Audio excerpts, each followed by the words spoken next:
Ia, whaftaira mai ko whapari I vai masui le Samoa Victim Support po le tuko manga we mo pupu ngatia mo nei ama no e whatana no e whai me ta upu. E masalo e umista tal moanga pe ava pe ta te anga I le roloto o le fisili. Ai o le a o tali atu se e tūlanga whapupu e whapea. O le whapole inga le e whamsingonga te mine. O le alu I lunga o nu mela o mo cases po o mo taupu. Wa whawhea ngai man whamsingonga. E a fia ai sa wanga e whaasanga I tinam tamaiti. Ai le na o le alu I lunga o whainu mela a lau sumu. O wa mai tau ina foi. O mea sa a mata ona au mai foi lele o mo ngisol tu la fono. Ia e matu ia o ma sol tu la fono. A o sol tu la fono foi lele ia o le pe o le whaolima. Po el tamaro e fingi ia. Toi ngā mata punga sa ta tele ia so mumu. Ara mele wa ia. Wa halu I lunga ia tu ai ngā sol tu la fono. O tato o lava me o ia ta pufa pene. Wa I na maliu ia tina o le atunuu. Ona o whainga o sauaga fa pene. I taimi foi nei, in fact, o le taimi nei o lo whawhea ngai ma le whamsingonga o tarosanga. Se tasi foi mi ta upongonga. Na afia e tamai tai pule o le utos. Lea sa whai e whamsingonga. Ma o lea lau ato e apili li whai unga o whamsingonga. O lo ilo la e whamsingonga o tarosanga. I taimi anei.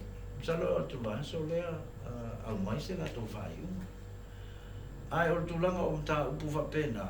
Ia, o sa sea wa ai al whamsingonga. Al mele le wai ei. Wa amata na alu lunga whai numero tu ai ngā cases whapene. O le whapolenga ngā, ai whaftai fo ngā luenga whai e tō whalapu putonga. I le tulanga, le Samoa Victim Support. Te leif so soangi o te teletonu, te leif so soangi mo tinam whanau o tatu atunuu. O la e le si e se mai matanga luenga o leo. O la e le si whaalapu putonga e mwhenga sulu I ei mo se so soangi. I le mātou pito la au. Ia, o lea lava e mamafa ia whai unga le tu atu ai ngā soltu la fono ne. Soltu la fono a fia iti nā. Soltu la fono a fia ai al whana witi. O le mea mana o mia, e le lava le ngā luenga nā o le whamsingonga lava le taun whai ia. E te tau on tato ngā lulu e whaatasi. Ngā lulu e whaatasi le mālo. A fioanga taitasi. A li imwhai pule o mua fioanga. Malala whanga. Tangata uma tato atunuu. Mana o mia me tau hoi le whapalangi o le holistic approach. O longa winga. E le lava ngā luenga le whamsingonga. E fori pito la au ale malo. E fori pito la au ale parimengi. Le tato sui whai pule. E fori pito la au sa tamaitai. I tono nuu ma ainga tulanga whapena. O le tulanga lai mana o mia o le ngā lulu e whaatasi. Ina ia taun whai lava e tāwhi whawhi tāwhi. O lo wak nā tautungi ngā tuso mai fusiri. O te tonu ia o te talo lava le whamsingonga ia ina ia taun whai o na sa ili ni au wala e fō e whawhi tāwhi lea. Ai moa au lava ia. E eilo tautununga. Ma o lo wafo ile talo le malu o tato atunuu. O tūlanga umalea e ali mai sa wanga e whaasanga I tinam whanau. A mise la tūlanga leo domestic violence po sa wanga I tonu o ainga. O lo o whaonga ai le malosi. Tūlanga whapena. E alo o au talitungunga. E tō te tātai le io e mai manatu lea. E alo o au manatu o talitungunga. E a mata le mea na I le tato masangi a lea o tangata Samoa.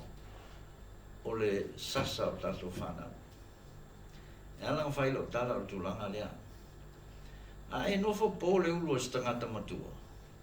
O le ale whai ngoanga mena. E whai mai el tula fono. O le whaolima. Ai tano pole ulu le tamaititi. E pei tate le manatu iai o se whaolima. Tate manatu iai, le o le sasa. O lai whaasa o le tamaititi. A o le ngai o inga e tasi. Paule se esenga. O le si o tangata matua. A o le si o tamaititi. O la la mela wha ese. O lo silina. O le sasa le si. A o le whaolima le ai. O te le ai manatu le. Ia ele o se sasa o le whaolima ma le whaolima. Ai pei o tātou fiufi tu langa lea wha peo le lava le onsai o le matua. No folo whaolima i le tantongunga lea o le awalanga e whaasau. Pali se o umanga aso. O umanga aso nā, o tātou ola mai i le nei vai tau. O tātou ola mai o iei fo i māmalama anga fau. O iei meto tia fau. O iei au wala e mawhai o na whaasa o ai a tātou whanau. E le awhia ai lo whaolima e ei maro kango i le salu ma son ka whai ka wai ki tūranga whapena. Oni lava e nei vai tau. O le tūlai mai o le internet ma e mise la mo te whonu. I le whaonganga o tātou te whoni. Wa tātou. E le asisi e le iske whonu. O le televo e o whanau. O whaila to telefoni. A le ai. E iai al tangata e masangi o longa wo posisio la inga mo wale access i telefon. E lua mea ia li ani mai o le mea mua. O leo o sau ia li ngei technology, fou i ngei vai taimi. Ai li ei asisi ina sau. Whapea mai, vai whale a tau whao nganga tau telefoni mo le mea le. E tauna matai tūlanga lea, matulanga lea. E le asisi, sa whamtala mai mea. An pawal mea amat ken fong. Ia malo credit ngai sfuka ala. Pule loe, pule alfa. Ai le masisi e sau. Whamamalama mai. Wow, mea fo ingi o teknolosi whapengi. Ia msaro tatu sisila aumaia i mea olo iei atunuu i whafo. E whai maawala i me whai e tangata. E me whai e tangata o na ngaoi lo wolanga. Ngaoi lo identity. I le whaonganga o le technology le. O le polenga le iai a te au ma whapenga fo e li mtamaitai o le faamasinoga. Ia tātia ia le au mātutua, ia tātou le o tātou mātua. Ua tau lavana lava le si la fia ma le tō whama le utanga le whaonga sa o telefoni. I mea te tauna whaonga. O le whanawiti. O aila le au iai, le whaonganga le lei o le telefoni. Ma le danger, ma le tūlanga e ono a fia ai lātou i le technology fōu. E nei sesi. E te tauna a matai tonu a onga. A matai tonu a onga o tātou atunuu. Whaingi lako pokalame. Wa au taimi nei. Pea no whai atu. E le ei ma se tamaititi tonu se a onga. E le ei se access i kongo le technology. A le o le telefoni, o le whale i le tablet, po o le computer lang tamati nga au.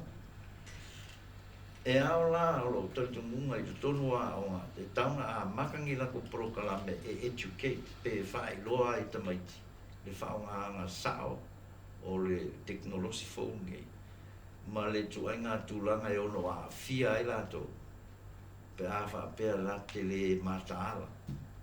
O leo tato i loa mai le experience po le tūlanga i eisi atonu. Mea mwhaina tupu tamaiti i le teknolosi fōngi. E aola. E aola o lesi ngā polkalame ao ngā mo le ofisa o aonga. Ina ia wha compulsory kongo le curriculum makamaki. Ni lato polkalame. E aoa ia i le tūlanga o le internet mo le whaonga ina o le teknolosi. Ia e ofo i akako. Kairo le usu. Aoa ui. E o malkemini. O le ai kau mwhai ngā māmalama i isi functions ar ke fōng. Ia wanga mai a ka mai daddy. Ia māna whare ar ki te maswa. Pai māme. Whanki. Ia kai. E o whai a kaika. O ka mahua. Ia le whai ta te leilo. Te leo o me whapēnei. Ia ngā whai la ngai poka lame ale. Tato atunuu whaalau e tele. Pe whaasau TV. Po le atulanga iai. Pe whaingi pokalame mwhainga e kango download mai moro. E kango la ia o ia kilo iai. Ni me whapena. mo ai foi tātou poto malata ia ngā mawhai foi la ia tangata matua o ngā whautua langa ia hatali lea langa a whine i le whaonganga le tangata lai tiu la inga tūlanga whapena e vi ia foi le tua o maua se soswangi ma se lingi mai le malo mo le whatino ino le pokala o te le o mamalama i tūlanga atoa o tō pokala ai pe o le vaenga le o sila tu ia tanga ia tu ia o se potala me e au ngatele whaftai fo ila le na o malo a le Samoa victim po tō whaala putonga e whai ma au wala e ma whai na whaatino e pokala me whapene tarusia ia alu pe i lunga le ma whai ona toi whaatupe ni pokala me whapene a le o le malo po ngai isi whaala putonga po pisingisi fo po pisingisi fo e te lea o te iloa e tele la o whai pisingisi e fo le la tonga o ngauta inga e fia sao mai tono o mataupu whapene o le la tofu nga au wala e tautua i le tonu au to tele o le au whai pisingisi e le iloa pe whawhea ona la to sosoagi mai ia so e te lea ala le avanoa e tausia ia tātou o se tūlanga e lena o le malo sa potinga ia pokala me whapene ia tō whala putonga. Ai sa potu mai fo i malango mai e lau whai pisinisi. Ia tainane fo i tātou pāanga masangi mai whafo. Malo mai whafo. O lo tele lato oe whio ai malato. E sili mauro tātou nei Samoa. Ia whasoa mai sing tatua i vaenga au mai e whasoswai. E whai e tau pokala me whapene, wā tonu e se leo ngā potala me whapene. Ai meise i le alu i tua i afioga mana whanga. Sa ua te le tūlanga le, wā o Samoa le na o pio. Ia mai sa o ale upua, fionga i atu. O Samoa le o se atunuu, o le aiga. Tauna whai pe o se aiga, le whainga o tatou atunuu. Taifo i mo le amanoa, suha mai. O le ofenga au paparazzi ngai, o le ofenga aluenga o maua atua e se amanoa e whaasoa atua i nai, manatu vai vai. Ia tausia e manuia i e fufuanga o le tau pokalame. Manuia fo ia tūlanga o ngā isi pokalame o lo whawhianga i ma tau whala putuponga. Ia manuia atu fo i tamai tai Palestine ma sui a le whala putonga.